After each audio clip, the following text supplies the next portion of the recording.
Hey, well, I'm back again. I'm on the highway. We're cruising along, and there you see other folks. That girl's got to be cold on the back. She looked like she's all chilled up, hunched over, trying to keep out of the wind. Thank goodness for my windscreen here. Now, I do have to say, these suckers are tight. I like them. I had to reset my clutch handle over here, clutch lever, so that it's shorter travel for clutching in and out. I haven't changed the brake, but that could be a problem. Reaching forward and trying to pull it, my gloves are sticking to the accelerator.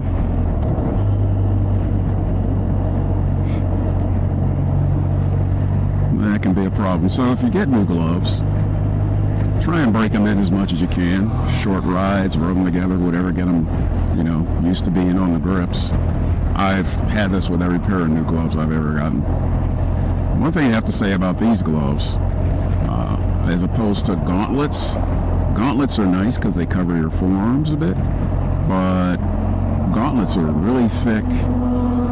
For winter, you can't really feel the handlebars as well till you get them broken in, and you don't ride with them that long. So, at least for me, because I don't go out that much when it's that cold. These are much, much better. They're like shorties for the spring.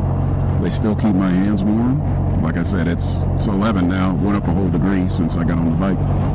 But they're nice. I don't even feel a piece of the wind. Of course, I do have heated grips, so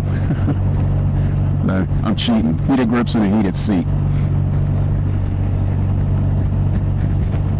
Ooh, beautiful. I did buy some new rain gear. So, for you folks in the U.S. who are watching this, as I said, my daughter's going through motorcycle training here in Japan, and they do a really good job. The first month or so is spent doing bookwork and learning the rules of the road and all the things, I guess, about the bike. And then you go into the practical, where you actually start riding. It can take about 2 months. The price in American dollars is about $1,200, depending on which one you pick, because they're going to have a couple of different levels. Whereas in the U.S., I think some community colleges have them, but it's nothing that's really sponsored by a company. There's no company doing it that I'm aware of. If there is, great. I think that's the best way to go. And it's a graduated license, so when she gets her license, she will be able to ride anything from a 400 on down. And then after a time, she's got to go back and take another course to ride 400 and above. And honestly, here in Japan, unless you're going to tour, which I'm planning to do myself, 400 is good enough. And a 650 is really good and powerful here. You can cover a lot of ground on it, especially if you live in the dense cities like Tokyo and Osaka, where there's a lot of movement from transportation, public transportation, taxis, all that. You got to watch out for all of that. So it would be advantageous if the U.S. adopted that. I don't know why they haven't, but whatever the reasons are, I think somebody could probably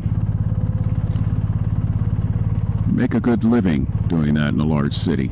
The other thing, if you're listening to some other vloggers like Yaminu, it's just not the culture, because the culture in the U.S. isn't about riding bikes for transportation.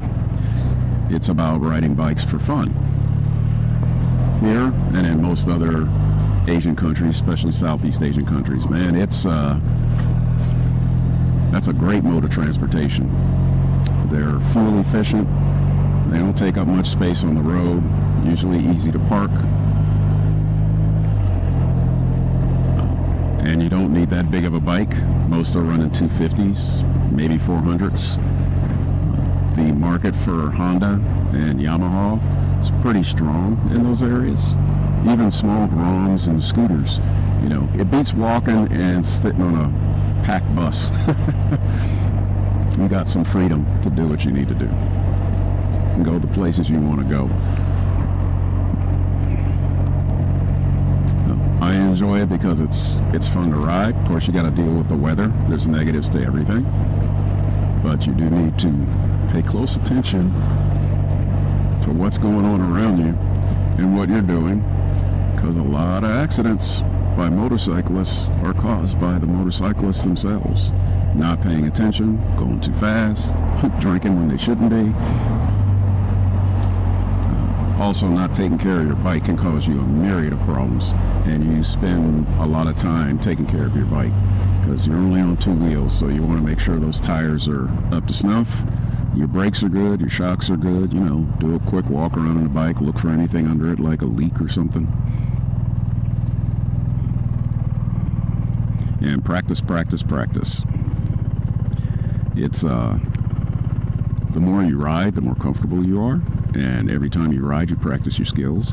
Even if you can't find a parking lot, you know, that's empty on the weekend somewhere to go practice riding. You don't have a course nearby that you can go practice riding. I mean, you get practice by just riding. A lot of places don't want you riding in their parking lots because it's a liability. I understand that. Cost of money if you get hurt, and then I fell off my bike. I'm gonna